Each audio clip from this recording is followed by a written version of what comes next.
Gracias por continuar con nosotros. Somos Hechos AM. Estamos cerrando una semana más de trabajo. Hoy es 25 de septiembre de 2020 y como les adelantábamos, vamos a conversar con el doctor Francisco Alaví sobre el tema de la pandemia. Los temas que están relacionados con la misma los vamos a abordar en este espacio.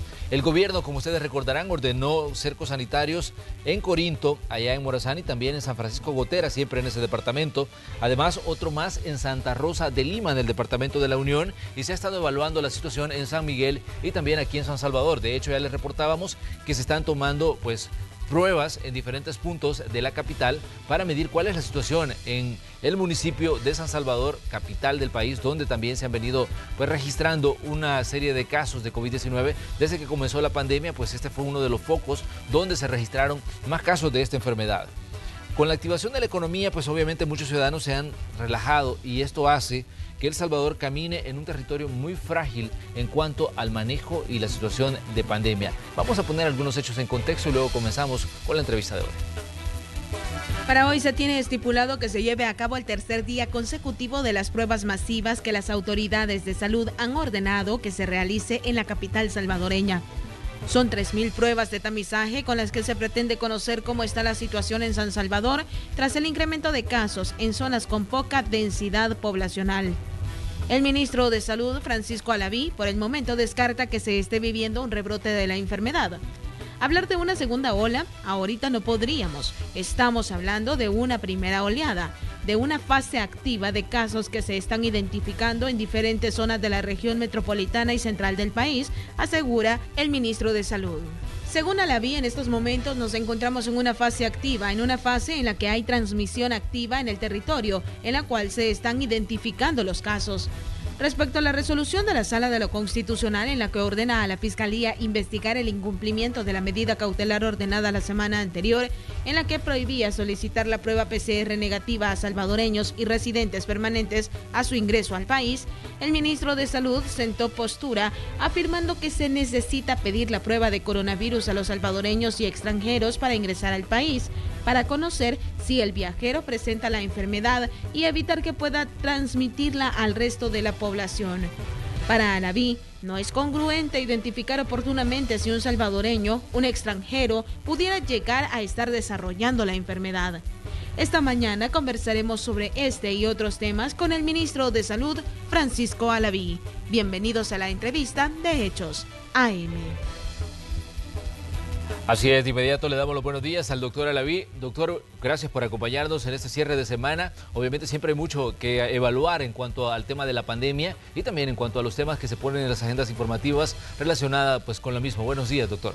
Buenos días, es un placer poder estar acá y sobre todo continuar informando a la población sobre los últimos eventos en relación a la pandemia y cuál ha sido la evolución en nuestro país.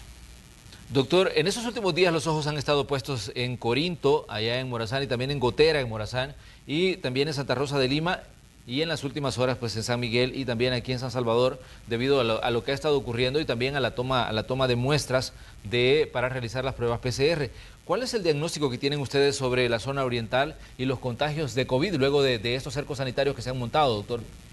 Sí, es una situación bien característica.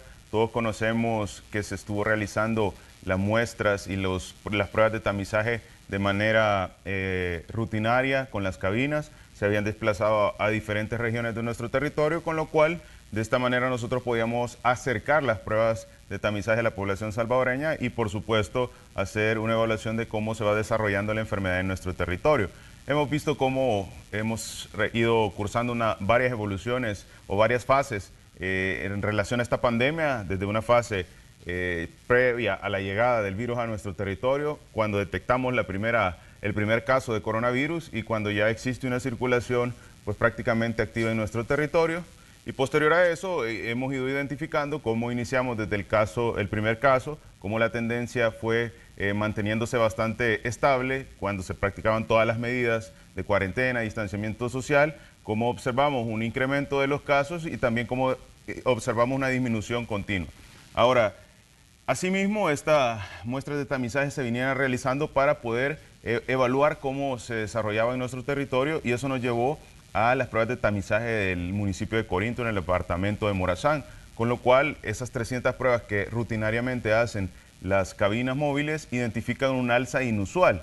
Y a esto me refiero, en el resto de visitas que se habían hecho por parte de las cabinas, no se había identificado esa cantidad de casos positivos en el total de la muestra de las cabinas. Observamos en una primera fase, en una primera evaluación de los resultados, 25 casos positivos. Y en una segunda evaluación del total de esas 300 muestras, 22 casos más. Entonces nos reportaban 47 casos positivos de coronavirus solo en el municipio de Corinto, en el departamento de Morazán. De esta manera se decide implementar inmediatamente una evaluación mucho más grande. Sí. Incrementamos la muestra y desplazamos 1000 pruebas más.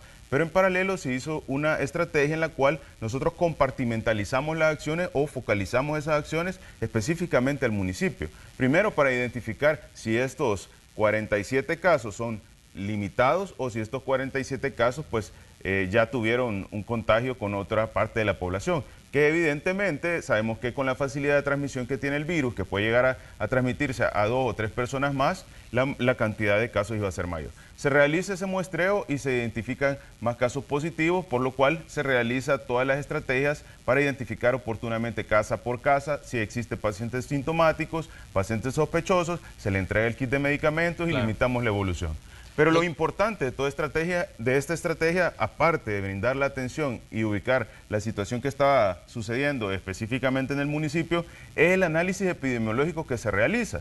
Y ese análisis epidemiológico que se realiza nos lleva a un hilo conductor y específicamente en relación a la apertura económica. Sabemos que la apertura económica pues conlleva también a un incremento de la interacción entre la población y por supuesto de la exposición. Y eso nos da en el análisis epidemiológico que hicieron los especialistas que se llega a la parte de la apertura de los mercados pequeños que se realizan en las diferentes regiones, que es conocido como tianguis. Y en ese momento eso revela una interacción bastante fuerte económicamente con los municipios pues, de San Francisco Gotera, Santa Rosa de Lima.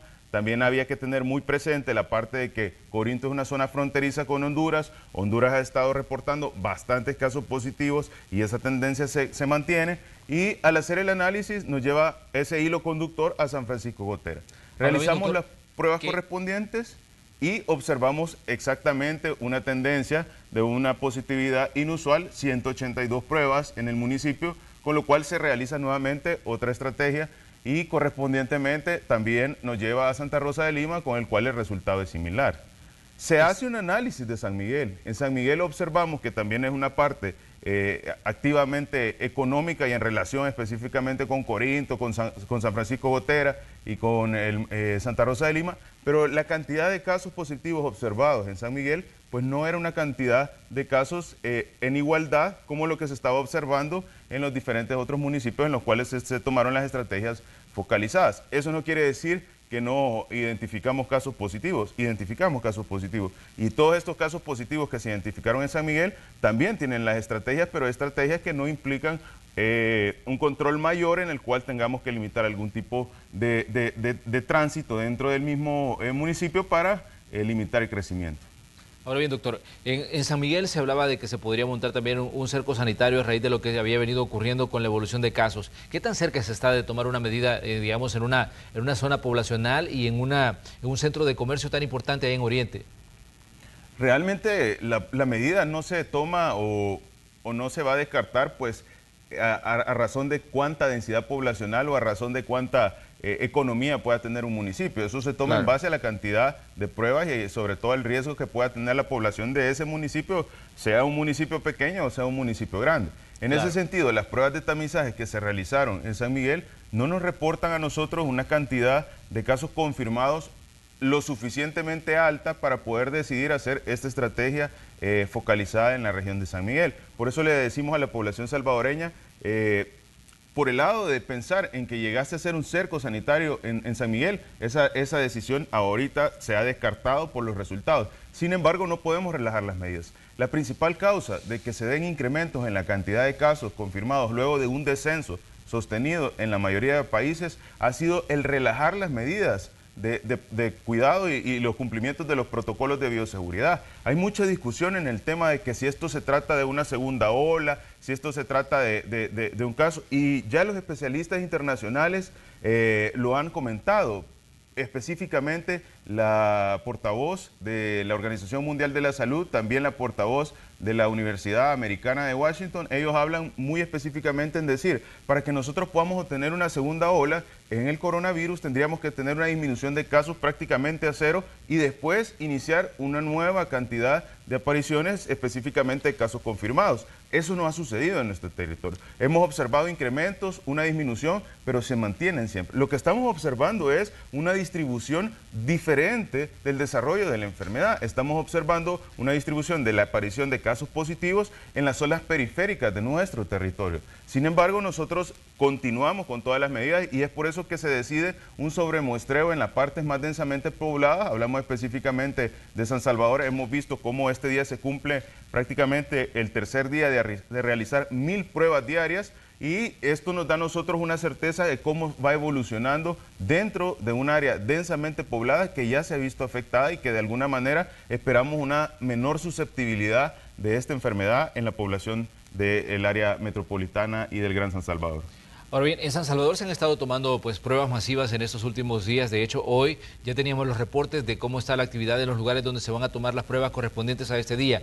¿Cuál es la evaluación que hacen ustedes de acuerdo a estas pruebas que se han tomado hasta ahora, doctor? Sí, en el Gran San Salvador yo quiero aclarar, todavía no se tiene el total de resultados. El día de ayer de los casos confirmados fueron 214, ahí se incluyeron pues los casos que se están todavía procesando del oriente de nuestro territorio. Sabemos que se han realizado cerca de 3.400 pruebas todos los días y eso nos va generando un acúmulo en la cantidad de casos. Nuestros laboratorios tienen una capacidad de procesamiento de cerca de 2.400 pruebas.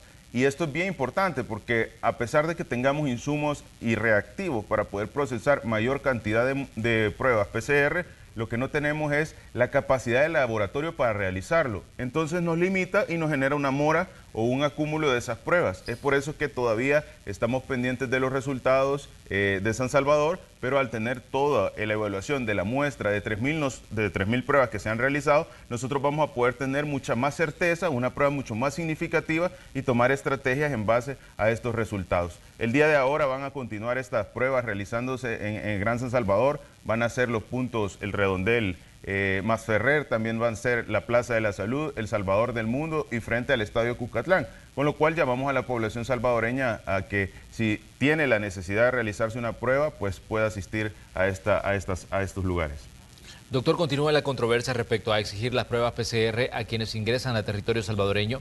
De hecho, esta semana se ha hablado de que el presidente podría estar cayendo en desacato y que algunos funcionarios podrían estar cayendo en ilegalidades al estar exigiendo pues una prueba que decían porque no hay un estado de excepción en El Salvador y que por ende exigir la prueba no va de acuerdo con el sistema legal que está vigente. Pero ¿cómo evalúan ustedes esta situación considerando que en algún momento se ha dicho que el gobierno lo que hizo fue pasar la responsabilidad de exigir las pruebas a las aerolíneas? Sí, es una situación compleja y yo creo que la población lo está evaluando, lo está verificando. Nos estamos poniendo ante una petición por parte de las autoridades correspondientes que no van en congruencia con prácticamente la mística de trabajo del Ministerio de Salud y por supuesto el objetivo fundamental del Ministerio de Salud, que es salvaguardar la vida de la población salvadoreña. Lo que estamos realizando es algo que conlleva pues una responsabilidad muy grande, el velar por la salud de la población. Y lo que se está pidiendo, lo que se está solicitando, que es un requisito, es simplemente el conocer si una persona que se va a desplazar a nuestro territorio se encuentra cursando un cuadro de coronavirus y que precisamente de esta manera nosotros podamos tomar todas las intervenciones necesarias para limitar esa transmisión de persona a persona, para limitar el hecho de que este salvadoreño o extranjero que llegase a nuestro territorio ponga en riesgo la vida de las personas que están desde el inicio laborando en las áreas en los sitios de entrada, aeropuerto internacional, por ejemplo, o los puntos fronterizos, poner en riesgo la salud de la persona que va a trasladar a este salvadoreño extranjero, o por supuesto poner en riesgo la salud de la familia, que es el destino final. Cabe aclarar que la mayoría de la población que se ha consultado, cerca del 90, 89, 90%, sobre si esta medida, específicamente a los viajeros, le parece congruente con la situación que se está viviendo a nivel mundial y todos les parece que es una medida muy acertada y eso no lo ha decidido solo El Salvador, sino que lo ha decidido muchos países a nivel internacional porque precisamente es una estrategia fundamental. Pero quiero llegar tal vez a una parte más importante. El Código de Salud establece que todo viajero para ingresar al país deberá presentar a la autoridad de salud correspondiente certificados internacionales de vacunas válidas o de otras pruebas serológicas contra las enfermedades que el ministerio estime necesarias según sus propias normas. Y esto es muy importante porque es una parte de la ley, el Código de Salud, que establece la competencia en este sentido del Ministerio de Salud para poder tomar una intervención ante esta situación. Otra parte fundamental es la ley en la cual se establece por parte de Migración, establecer los requisitos sanitarios para el ingreso de personas al país. El Ministerio de Salud le corresponde en materia migratoria, y dice específicamente el numeral número 2, establecer los requisitos sanitarios para el ingreso de personas al país. Esto lo dejaba muy claro el día de ayer el presidente. Son dos leyes en las cuales apoyan a que el Ministerio de Salud pueda tener este tipo de intervenciones. Nosotros no estamos buscando o no estamos solicitando algo que vaya en contra de la salud de la población. Nosotros estamos solicitando una medida necesaria en un contexto específicamente de una crisis sanitaria, que es totalmente diferente a que se estuviera solicitando este cumplimiento de la ley ante una situación que no fuera inminentemente sanitaria. En ese sentido, yo quiero hacer a la población esta analogía y este pensamiento. Daría a entender que según las disposiciones que las autoridades que velan por el cumplimiento de la ley, daría a entender que quisieran que el Ministerio de Salud tuviera una postura en la cual haya no haya ningún requisito para poder de alguna manera identificar si alguna persona que llega a nuestro territorio tiene o no la enfermedad. Entonces, definitivamente yo creo que esta parte, este análisis fundamental que las autoridades que velan por el cumplimiento de las leyes deben analizar, y no solo deben analizarla, deben verificar que el objetivo final simplemente es salvaguardar la vida de la población salvadoreña, y es algo que no tiene en ningún momento ningún otro fin que vaya en contra de cumplir con una de las partes más fundamentales, que es la salud de la población. Doctor, en eso lo que está diciendo básicamente es que la prueba se va a continuar exigiendo a quienes busquen ingresar a territorio salvadoreño. En eso lo que yo comento es que parte de los protocolos del Ministerio de Salud que ya han sido emitidos es principalmente salvaguardar la vida de la población, y dentro de los requisitos es conocer si un salvadoreño o un extranjero que está dentro de nuestro territorio está cursando la enfermedad de coronavirus, para tomar todas las medidas correspondientes y limitar esa transmisión de persona a persona. Pero entonces el ciudadano sí debe entender que tiene que traer la prueba. Es correcto, parte fundamental para poder identificar si un paciente o un extranjero o un salvadoreño llega a nuestro territorio y tiene la enfermedad es contar con una prueba. Doctor, otro tema que ha generado controversia y que también fue objeto de discusión ayer en la cadena del presidente de la República fue el tema de los fondos. Se dijo en determinado momento de que se habían estado gastando cerca de 15 millones diarios en la atención de la pandemia. Usted es quien ha estado al frente del Ministerio de Salud y de la pandemia, manejando todos los datos, manejando los casos, manejando toda la situación hospitalaria.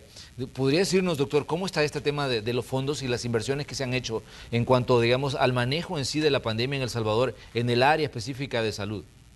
Sí, es una situación bastante complicada porque se presta en varias situaciones a manipular o a plantear la información de una manera incorrecta para que la población pues haga valoraciones y sobre todo haga valoraciones en base a lo que ciertos sectores quieren dar a entender.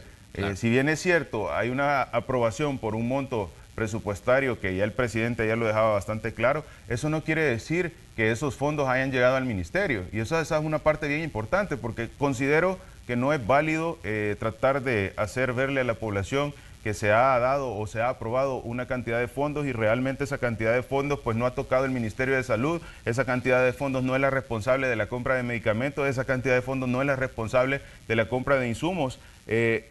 Conocemos que existen varias situaciones que deben de realizarse o varios requisitos que deben cumplirse para poder liberar esos fondos y para que puedan tener el efecto en la población. Y ayer lo mencionaba el presidente, si nosotros tenemos una aprobación de ciertos préstamos, no solo hay que aclarar que vale la aprobación, sino que también tiene que haber una ratificación y tiene que haber una asignación presupuestaria, claro. Cosas que no se han realizado. La cantidad que se ha realizado precisamente de los dos desembolsos han sido una cantidad bastante pequeña en comparación a lo que representa el gasto de esta crisis sanitaria. El Salvador, a pesar de que se le ha aprobado una cantidad específica, como ellos lo comentan, no quiere decir que esos fondos hayan llegado al Ministerio de Salud y no quiere decir que esos fondos sean los responsables de todas las atenciones, de todos los medicamentos, de todos los insumos que se están haciendo llegar al sistema de salud. El sistema de salud se encuentra en una situación compleja. Hemos estado trabajando con el presupuesto ya destinado para la cartera, lo cual nos pone en una situación bastante compleja porque debemos priorizar, utilizar otros fondos que estaban de alguna manera para otras intervenciones, dependiendo de la necesidad que el Ministerio de Salud enfrente en relación a la fase de la pandemia que se ha venido tratando. Entonces es una situación bien complicada porque es tratar de estar armando un rompecabezas, tratar de estar generando una actividad bastante de coordinación ante una situación que dificulta o que nos ata las manos y de esta manera corresponde un trabajo bastante complicado para la cartera de Estado que perfectamente estaría en las manos de ciertos sectores de evitar que esto suceda y por supuesto de esta manera ayudar grandemente a la población salvadoreña. En ese sentido, 15 millones de dólares han sido aprobados para el funcionamiento del Hospital El Salvador y aquí quiero aclarar algo. ¿Cuánto fue la solicitud que se hizo por parte del Hospital El Salvador? Fueron cerca de 30 millones. Y voy a desglosar una parte, solo para que la población lo conozca. De esos 30 millones que así han sido solicitados para el Hospital El Salvador, 15.5 millones eran específicamente solo en remuneraciones para el funcionamiento del hospital. 5.5 en reactivos, insumos y equipo para el funcionamiento del banco de sangre y de todos los laboratorios del Hospital El Salvador y cerca de 3 millones para el financiamiento del oxígeno. Nadie se ha puesto, nunca he visto a los sectores que de alguna manera generan bastante dificultad en el manejo de la pandemia hablar sobre lo que representa el uso de oxígeno en el país. Ha habido situaciones en países en los cuales se ha quedado desabastecido de oxígeno y eso ha puesto en una situación muy compleja a diferentes países en los cuales ha hecho difícil el acceso a los pacientes. El Salvador nunca se ha quedado sin insumos necesarios. El Salvador siempre ha tenido todo a disposición para el manejo de la pandemia, pero esto representa un costo y esa parte del presupuesto incluye 3 millones para el oxígeno suplementario. Ahora, ¿qué pasa si solo se limita a, no, se van a entregar 15 millones?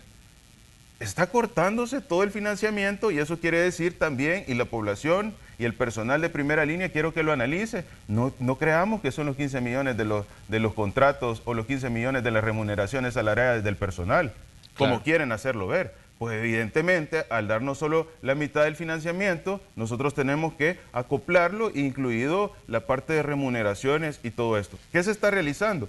Estamos realizando estructurar un rompecabezas con manos atadas para poder salir adelante, pero no hay problema, lo vamos a hacer porque nuestro objetivo principal y el del presidente de la República siempre ha sido salvaguardar la vida de los salvadoreños y eso es importante porque cada día más la población conoce realmente lo que está sucediendo. El hecho de decir vamos a aprobar 3.000 millones de dólares pero no los ratificamos, ojo, aprobamos 3.000 millones de dólares, pero los 3.000 millones de dólares no llegan a la cartera de Estado ni al combate directo de esta crisis sanitaria. Exactamente, pues esa es una de las aclaraciones que hacía el presidente ayer, pero doctor, digamos hay una realidad respecto a lo que manejan ciertos sectores, lo que se dice en la Asamblea Legislativa con el tema de los fondos, pero en el caso de ustedes que tienen las cifras a la mano, digamos, ¿cuándo podemos conocer esas cifras y decir, bueno, este es el promedio, la media que se ha venido gastando, digamos, diario en la atención de la pandemia? Es una situación bastante interesante. Acordémonos que el Sistema Integrado de Salud no está funcionando como Ministerio de Salud. Hay muchas intervenciones de diferentes sectores que dan provisión de servicios, instituciones autónomas como el Instituto Salvadoreño del Seguro Social, instituciones como autónomas como Bienestar Magisterial. También tenemos los diferentes sectores que intervienen en el mismo Ministerio de Salud y que tienen una función totalmente separada. FOSalud, el Sistema de Emergencias Médicas, el Instituto Nacional de la Salud. Es un trabajo complementario. Acordémonos que en esta crisis sanitaria lo que sí se ha observado por parte de las instituciones de salud es esa unión en el trabajo interinstitucional para salvaguardar la vida de los salvadoreños. ¿Cuándo se había visto que en el país un paciente que tuviera un seguro social, pues asistiera a una institución del Ministerio de Salud precisamente porque ahí se da la atención más especializada? O cuando observamos que un salvadoreño que no tenía Seguro Social pues asistiese a un hospital del instituto en la zona oriental de nuestro territorio porque había sido designado para el combate de esta emergencia. Entonces, este trabajo interinstitucional pues nos pone en una situación de que hay que ir sumando y recolectando toda la inversión que se ha hecho en el territorio para poder brindar esa información. Ahora, no se quiere tratar de buscar dar una justificación a que este gasto o que la pandemia no representa un alto costo. Definitivamente la pandemia representa un alto costo. Definitivamente la pandemia ha hecho que el presupuesto que se está utilizando en el año sea alto, pero se ha sacado del financiamiento o del presupuesto de la nación que se había estipulado y pues de esta manera nos toca ir acoplando y no sí. de la aprobación de estos préstamos que han sido tanto pues hasta cierto punto mencionado en medios de comunicación, pero que no están ratificados y por ende no ha llegado ese dinero a las instituciones de salud. Doctor, antes de irnos a una pausa, ¿cuánto estima usted que se ha invertido en la atención de la pandemia en El Salvador? Porque obviamente si hablamos con sectores políticos, ellos manejan una cifra, pero ustedes que están directamente atendiendo los hospitales y que han visto la situación y la evolución de la pandemia, tienen también una cifra global que la pueden dar a conocer al ciudadano. Sí, como repito, si nosotros quisiéramos observar cuánto es el monto que se ha utilizado de lo que ellos han autorizado, pues una cantidad menor a 100 millones de dólares. Si nosotros estamos hablando de cuánto es el costo que representa el gasto del Ministerio de Salud en esta pandemia, fácilmente nosotros estamos hablando de cerca de 500 millones de dólares dentro del Sistema Integrado de Salud. Y esto solo es una parte inicial. Debemos comprender que esta emergencia sanitaria ha hecho que nosotros hagamos uso de ciertos insumos, de ciertos medicamentos que estaban presupuestados para el funcionamiento del Ministerio de Salud para otras patologías. Entonces, cuando yo me refiero, estamos realizando un rompecabezas con las manos atadas, literalmente es una situación compleja que el día a día nos pone ante una situación que tenemos que ir estructurando para que el financiamiento del ministerio pueda llegar de alguna manera a cubrir todas las necesidades que la población requiere. Lo vamos a seguir realizando. Nos pone en una situación apretada, pero siempre que se busca el bienestar de la población salvadoreña se logra. Al final, esta situación, el manejo, los resultados y toda la evolución de la pandemia nos va a dar el mayor sustento para que la población pueda hacerse visora de todo lo que en su momento ha sido utilizado de manera negativa por otros sectores. Vamos a hacer una pequeña pausa comercial y cuando regresemos vamos a continuar hablando de este tema. ¿Cuál es, digamos, el nivel de gravedad de los pacientes que están siendo atendidos en este momento por el sistema hospitalario? ¿Cuál es la demanda de unidades de cuidados intensivos? Lo vamos a abordar aquí en el espacio de la entrevista de Hechos AM en esta conversación con el doctor Francisco Alaví, ministro de Salud. Volvemos enseguida.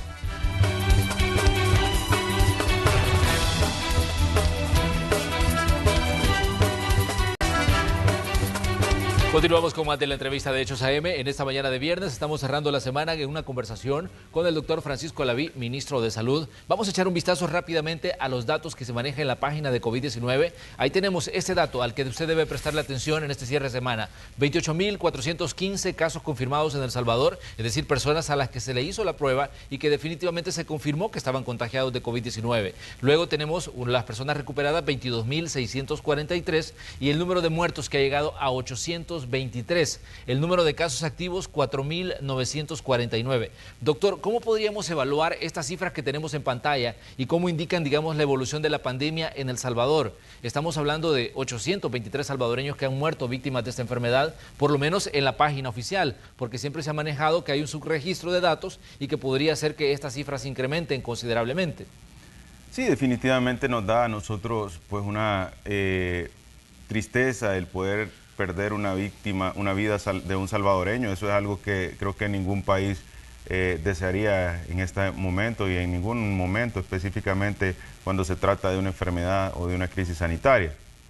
Ahora, en relación a las estadísticas, en relación a lo que se está verificando a nivel internacional, los datos que El Salvador y que el país tiene, pues son unos datos bastante favorables. Debemos comprender que el hecho de que se pierdan vidas a raíz de esta enfermedad se trata precisamente de una situación que la propia enfermedad del coronavirus genera. Es una enfermedad que no es una simple gripe, es una enfermedad que no es algo común, que no se tiene mucha información, que ha estado cambiando esa información, en la cual actualmente no hay un tratamiento para la enfermedad, que todavía está en análisis y en investigación, pues la formulación de las vacunas que de alguna manera van a generar esa inmunidad. hemos visto cómo todos los países se encuentran en igualdad de situaciones en las cuales han experimentado la mayoría de las fases. En ese sentido, a nosotros nos da tristeza la pérdida de vidas salvadoreñas a causa de una enfermedad, específicamente el coronavirus. Sin embargo, debemos comprender que esas son situaciones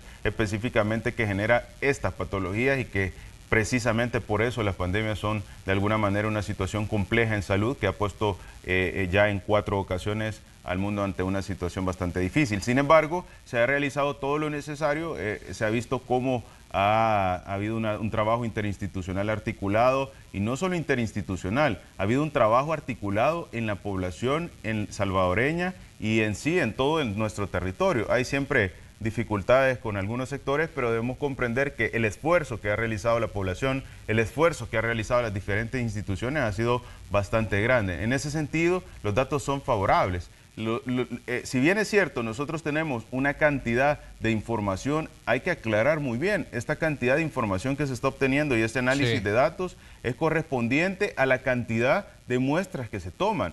En ese sentido, pues siempre va a existir un subregistro, siempre va a existir un grupo poblacional el cual no se está muestreando y que de alguna manera pueda generar una cantidad de datos que van en paralelo. Ahora, esto no se ha tratado de minimizar en ningún momento, esto no se ha tratado de ocultar en ningún momento. Hay estudios internacionales, hay organizaciones tan fuertes como los CDC que estiman que este subregistro puede ser incluso hasta 10 veces mayor a la cantidad oficial. Sin embargo, la población puede tener su propia valoración en el contexto de la evolución de la enfermedad. Vimos cómo llegó el primer caso, cómo generó ese temor en la población, pero sin embargo no conocíamos de nadie cercano que padecía la enfermedad. Hemos visto cómo la cantidad de incrementos que se vio relacionada pues a esa situación característica que esta enfermedad genera, que es facilidad de transmisión, nos llevó a generar el conocimiento de alguna persona cercana, algún amigo, algún familiar,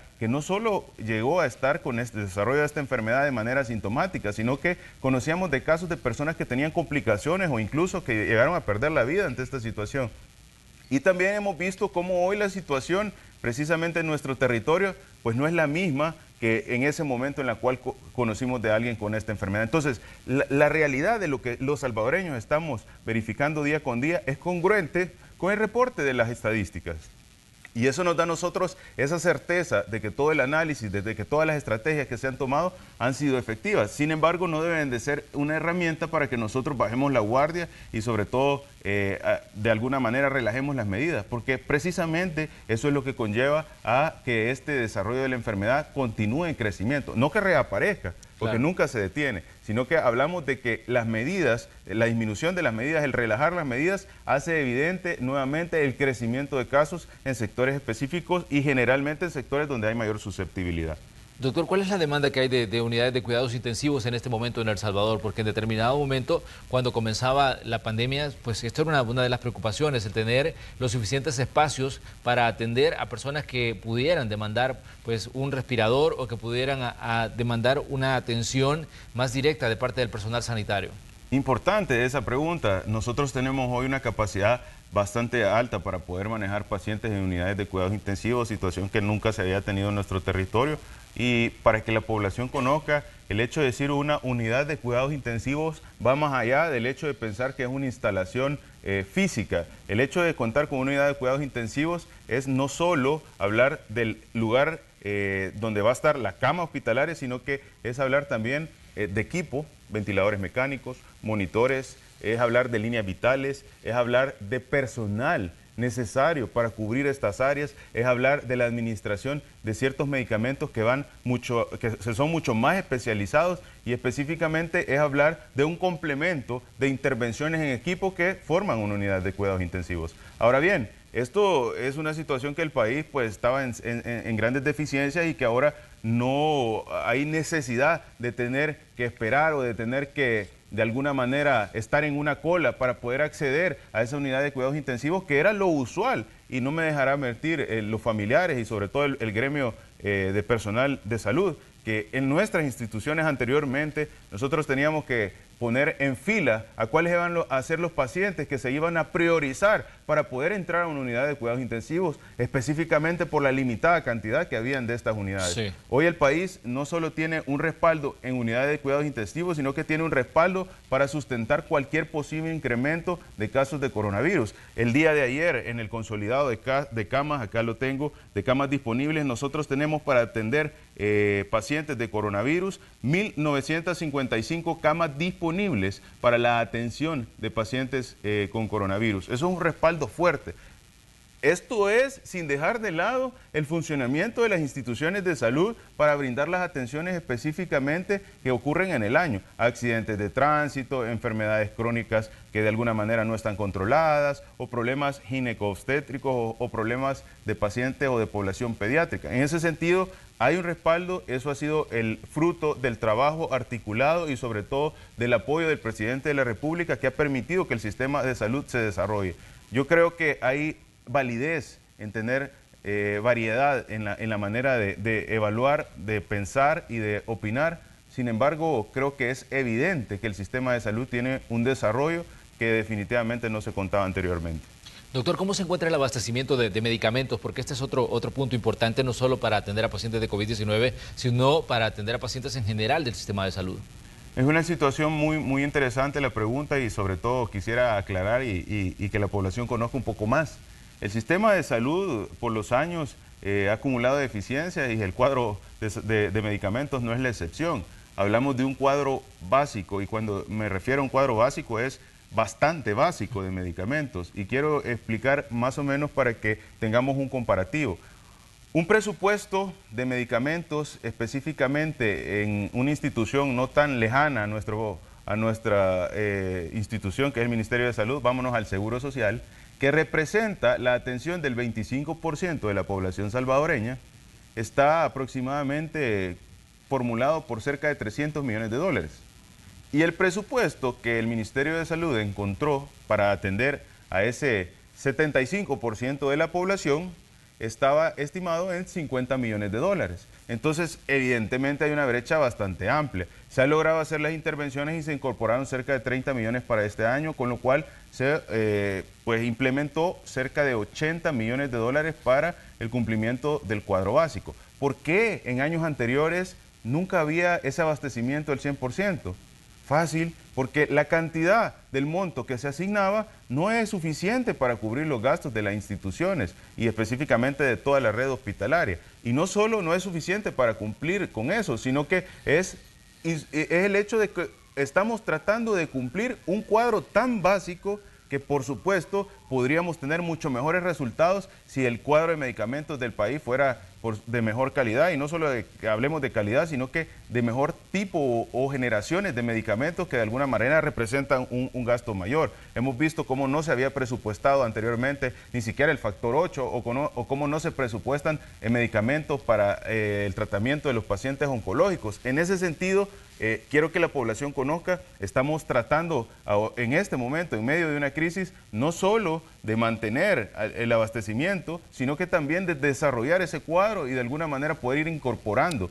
Somos de los países de la región que menos presupuestos tienen en salud, siendo la salud un pilar fundamental. Sin embargo, se va a hacer todo lo necesario, y así hemos hecho llegar la cantidad del medicamento necesario para el manejo de la pandemia. Vitaminas, se ha comprado tocilizumab, se ha comprado esteroides, se han comprado todo lo necesario que ha demostrado ser efectivo. Y ojo, este protocolo de manejo farmacológico del Salvador es un protocolo que ha sido solicitado y que está siendo utilizado por muchos países a nivel internacional que de alguna manera están viendo los buenos resultados que el protocolo de intervención que se tomó en El Salvador tiene. Y este protocolo, por supuesto, tiene toda la evidencia científica que las organizaciones internacionales han demostrado en los diferentes estudios ante el manejo de la pandemia.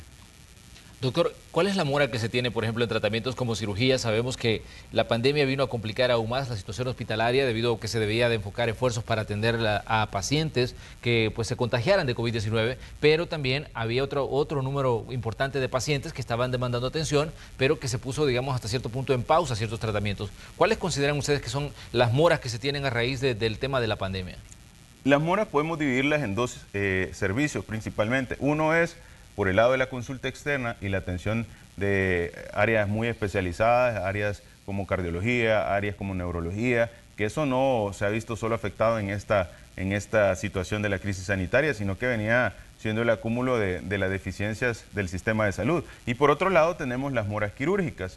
En las moras quirúrgicas hemos visto cómo diferentes hospitales pueden llegar incluso a tener 180, 190 pacientes de cirugía general. Podemos tener en situaciones a veces 80, 90 pacientes de especialidades como ortopedia y urología. Y son situaciones que se han acumulado precisamente porque se ha disminuido esa atención a los pacientes electivos por la misma situación sanitaria. En ese sentido, ya se tiene establecido todas las intervenciones que van a incrementar la productividad de los diferentes hospitales para el tratamiento específico de estos remanentes. Y quiero aclarar, parte inicial de las estrategias del Ministerio de Salud previo a la pandemia existía y sigue funcionando, o ese es el objetivo que va a tener este plan, es el quirófano único. Y el quirófano único nos referimos a la estrategia de poder implementar o de utilizar las horas ociosas que puede llegar a tener un quirófano para que siga velando por la salud de la población salvadoreña. Y es que quiero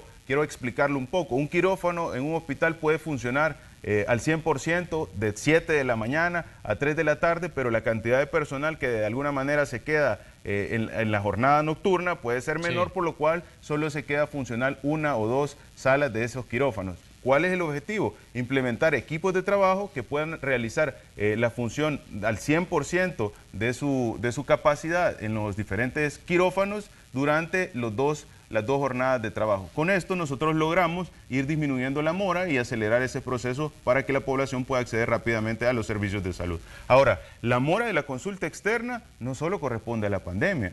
Yo creo que todos los salvadoreños en algún momento han tenido la experiencia de que tal vez una cita con el neurólogo o una cita con alguno de los especialistas en una institución de tercer nivel se la pueden dar con un tiempo bastante prolongado. Pero debemos aclarar ciertas situaciones. El hospital que debe velar por el funcionamiento de las subespecialidades, que es nuestro hospital de tercer nivel y de referencia, pues tiene un compromiso de cerca del 80% de su productividad o de su función atendiendo pacientes renales y hemato-oncológicos, que de alguna manera no hay al momento ninguna estrategia que haya sido iniciada desde que conocemos la situación de esta enfermedad renal y que sobre todo pues debemos ir solventando. Y dos, si nosotros tenemos solo un 20% para atender las especialidades, pues evidente que va a haber una mora de la consulta externa y la atención especializada, y la estrategia fundamental para solucionar este tipo de situaciones es la implementación de una ciudad de la salud en la cual se puede incrementar esa atención de las especialidades y en paralelo dar una atención integral al manejo de la enfermedad renal. Es por eso que el Hospital El Salvador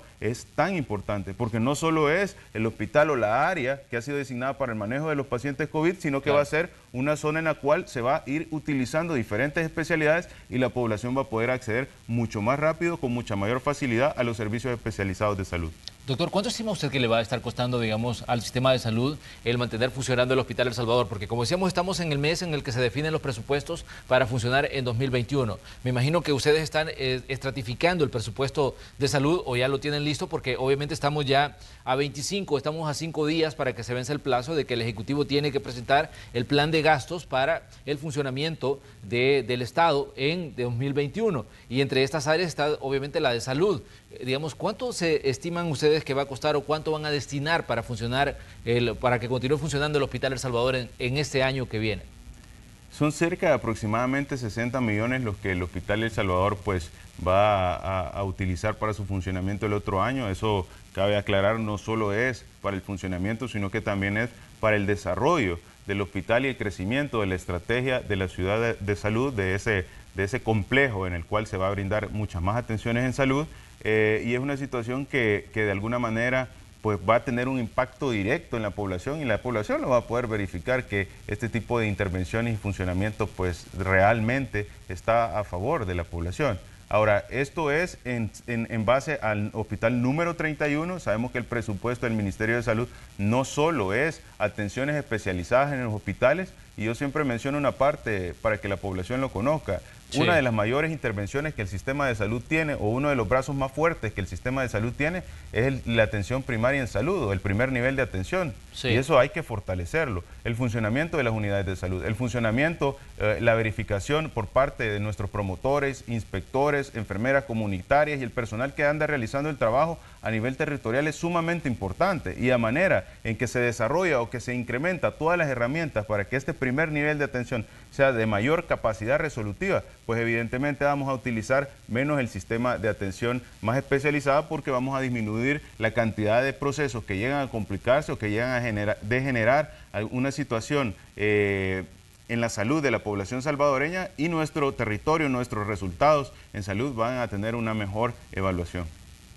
Exactamente, sabemos que el hospital, pues El Salvador es uno de las áreas nuevas en las que se está invirtiendo. El presupuesto de salud, doctor, ¿cuánto se estima que podría incrementar con relación al año 2020? Obviamente este ha sido un año irregular donde se ha tenido que buscar, digamos, fondos para mantener y atender la pandemia, pero en 2021, que se espera que la situación por lo menos se aplaque un poco comparado con este año, ¿cuánto estiman ustedes que podría incrementar el presupuesto con relación a este año? Qué atinada esa pregunta. Yo quiero aclarar muy bien esto. Nosotros sabemos que tenemos un presupuesto que se asigna en base a los techos presupuestarios que son estipulados por el Ministerio de Hacienda, sí. Y esto depende al financiamiento que el país pueda tener. Y en ese sentido, el incremento que ha tenido el presupuesto para la cartera de Estado son cerca de 50 a 60 millones en comparación con este año o con el año pasado que se aprobó el presupuesto. Ahora, hay deficiencias en el sistema de salud que por supuesto están a vista de todos, e incluso deficiencias tales como ciertos beneficios que el recurso humano debe tener, pago de nocturnidades, la nivelación en ciertas plazas, la nivelación de ciertas especialidades que de alguna manera se han venido acumulando, la adquisición de más medicamentos, la ampliación del cuadro de básico de medicamentos, la ampliación de las áreas hospitalarias, el mantenimiento de ciertos insumos, instrumentos y equipos médicos que no han tenido ningún mantenimiento. Entonces se calculó una brecha, sí, que es la brecha que corresponde a la cual el Ministerio de Salud podría ir solventando, y esa brecha está rondando cerca de los 350 millones, en los cuales van a ser planteados para que pues la Asamblea Legislativa y las autoridades correspondientes a la aprobación del presupuesto de la Nación pues tomen las cartas correspondientes con la diligencia y la brevedad posible ante esta situación. Ahora, más o menos eso es un cálculo en el cual el Ministerio de Salud puede ir de alguna manera dando solución inmediata a ciertas deficiencias y por supuesto incrementar el desarrollo y de esta manera garantizar mucha más calidad en la atención de los servicios de salud que se brinda por parte del Ministerio de Salud. Así es, bueno, ese es un punto importante. Doctor, nos preguntan también cuándo podría finalizar el cordón sanitario en Santa Rosa de Lima, ahí en el departamento de La Unión. Sí, son cerca de eso se va analizando dependiendo de la cantidad de casos, puede llegar a ser 5, 6, 7 días. Acordémonos que Corinto era un municipio de alguna manera pequeño, un municipio que claro, la intervención fue mucho mayor, mucho más rápida, y la cantidad de casos, pues no fue una cantidad de casos que necesitara mayor tiempo. Ahora, las zonas ya de San Francisco Gotera, las zonas de Santa Rosa de Lima son densidades poblacionales más grandes, claro, o sea, hay mucho más trabajo, no solo se ha hecho lo necesario para desplazar más personal, en cada una de estas áreas hay cerca de 400 recursos del Ministerio de Salud y de todas las instituciones de salud para verificar que de alguna manera se pueda hacer ese rastreo, se pueda dar esa atención lo más pronto posible y se limite esa transmisión. Ahora, el tiempo, eso lo estipula los resultados que día con día se van viendo a nivel de la estrategia, pueden llegar a ser un promedio de 5 a 7 días, eso no lo sabemos todavía, eso va a ir dependiendo, pero la población salvadoreña le pido, y específicamente a las que se encuentran en estos municipios, que tengamos bastante paciencia. Es un tiempo en el cual vamos a sufrir incomodidades, pero sobre todo es un tiempo que nos va a garantizar que se vuelva a una relativa normalidad en estas áreas, con las menores complicaciones posibles. Claro, doctor, cerramos el espacio de la entrevista, pero hay una interrogante que quiero pues que usted nos aclare. El escalafón para los trabajadores de salud, sabemos que es una cantidad importante de personal que tienen, ¿está garantizado para 2021? ¿Ya está presupuestado digamos, en el plan de gastos que van a presentar? Está garantizado el escalafón para la población del Ministerio, bueno, de Salud y todas las instituciones y todos los que forman parte del cumplimiento de esta ley. En ese sentido, yo le quiero decir al personal de salud que ese beneficio que la institución pues ha venido de alguna manera teniendo muchas dificultades en administraciones pasadas, no solo se va a contemplar, ya está dentro del presupuesto y se va a entregar, al igual como el año pasado se dio esa notificación de que se iba a cumplir con el escalafón, así este año también se va a cumplir con el escalafón, y no solo con el escalafón.